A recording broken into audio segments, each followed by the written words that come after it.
number 6, Effects of British Rule in India Standard 8. In lecture number 1, we had discussed about what was the effect of British rule on peasants and agriculture. Then we had discussed about what was the effect on social life of the people. Today, in this lecture, we are going to talk about the effects on Indian trade and industries. As we had discussed in the prior lecture, that agriculture, farmers, their situation was ruined. Right? In the same way, even there is destruction in the Indian trade and industry. Let's see what has happened. Before the British rule, everything was going very smooth. Indian commodities like pepper, spices, muslin, salt, saltpeter, these all were silk, textile, these all were in much demand in the European markets, even in the markets of the world. We used to have the trading with all of them. Large amount of commodities used to go from India to other countries, and we used to earn much money in the terms of gold and silver, which were prevalent as currency at that time, from different countries of the world, and we were prosperous. But after the British rule, the whole scenario changed. They started ruling us. Slowly and steadily they became our rulers and they started ruling us. So now the whole scenario of this changed. What has happened?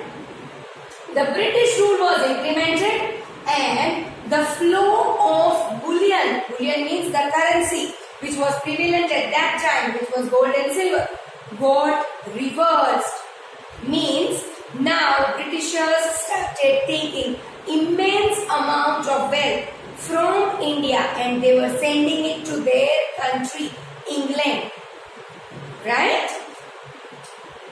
British took 500 crore rupees only from Bengal. We are talking about only from Bengal as per the today's standard. If we compare it to today's standard, we know well that 500 crore rupees is a huge figure. That much money at that time from only Bengal, Britishers took to England. Can you imagine that if they have taken only 500 crore rupees from England, what huge amount of money they might have taken from the whole country? In this manner, on the basis of India, England started its prosperity. Right? With the help of raw materials produced in India and money collected from India. Raw materials they were sending from India to England without paying any taxes, and whatever money they have collected from India in the terms of tax, that all were sent to England, and industries and business in England started prospering. What do you mean by prospering? They started growth and development. They became rich. Right? The cloth manufactured in England was imported to India without laying any duty or tax on it. From here, free of cost, raw materials were sent to England. There the final product is made. Again that product is coming back or imported to India. And here in the Indian markets it was sold. But it was sold, or when it was imported, no duties or tax were paid. Whereas on the commodities of India, there were taxes up to 80%. So whatever was manufactured in India has to pay taxes up to 80%. And whatever was coming from England was tax free.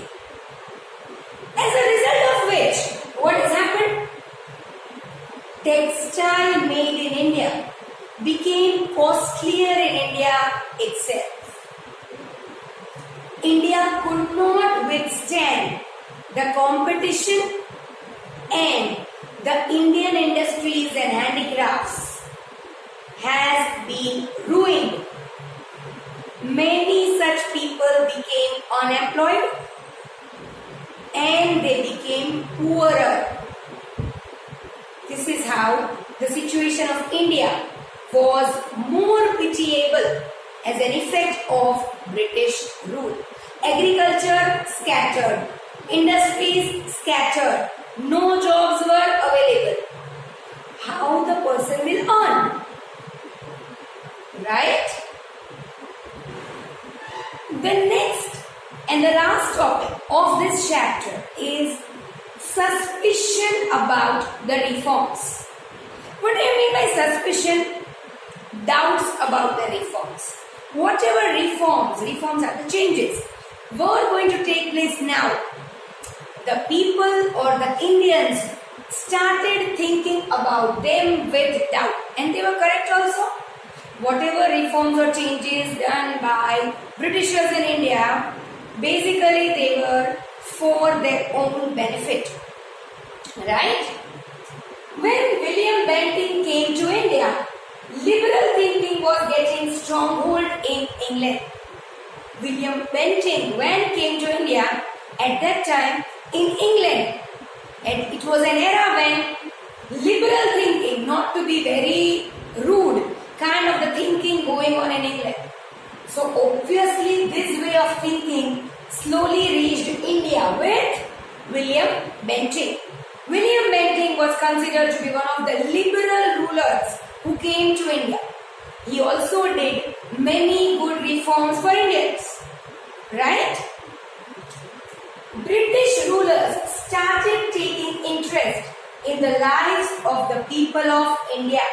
Being the liberal thinkers, they started taking interest in the people living in our country. During his time, let's see what kind of the reforms took place during the time of William Bentinck's rule. Indians started getting job in the company administration. Right? The jobs were offered to Indians in the company, means British East India Company's management, administration. Right? Indians were allowed to use their mother tongue in the court of law. Before this, all the hearings in the court of law were done in English, no matter you can understand it or not. But after William Bentinck's reign, Indians were allowed to use their mother tongue in the court. Law to ban sati was passed. Raja Ram Mohan Roy and his troop, working hard since ages to have banned or to stop this sati practice in our country. William Bentinck helped them to pass the law to ban sati system. So India got free from the evil practice of sati. English education was also introduced during his reign. But during William Bentinck's reign, English education was introduced. But it was introduced by Lord Macaulay. Right? Lord Macaulay introduced English education in India. Right? Though English education or the pattern which they introduced in India for education did not prove out to be of much benefit to youth. Right? Even the intellectual class of India, along with Mahatma Gandhi, considered this introduction of English education as education for slavery. And they were correct also. Whatever system of English education they had introduced, they introduced in such a manner that they can increase the number of administrators in their company from India. Right? Many machines were invented to facilitate industries, transport and communication. Right? During William Bentinck's reign, many machines were invented. Basically, these all were the reforms. Even we had talked about that 3 universities were established, railway started in India. These all were the reforms done by Britishers in India. But basically, these all the reforms were for their own benefit. But these all reforms were actually for the convenience of Britishers. But it turned out to be blessings in disguise. What do you mean by disguise? One additional benefit we got from these reforms, which is it helped us a lot indirectly in the development of nationalism. What do you mean by nationalism?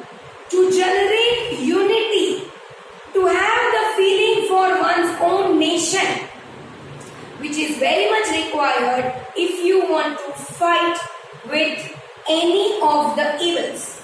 Britishers' rule was one of such problems, but to overcome that, whatever utmost required in India was nationalism. With the help of all these reforms, we Indians got the chance to come closer to one another with the facilities like transport, telecommunication, post, telegraph. This all has helped us to come closer to one another, and we were successful in establishing the nationalism into our country. Right? This is how we are coming to the end of this chapter. Hope you got all the topics well. Thank you so much.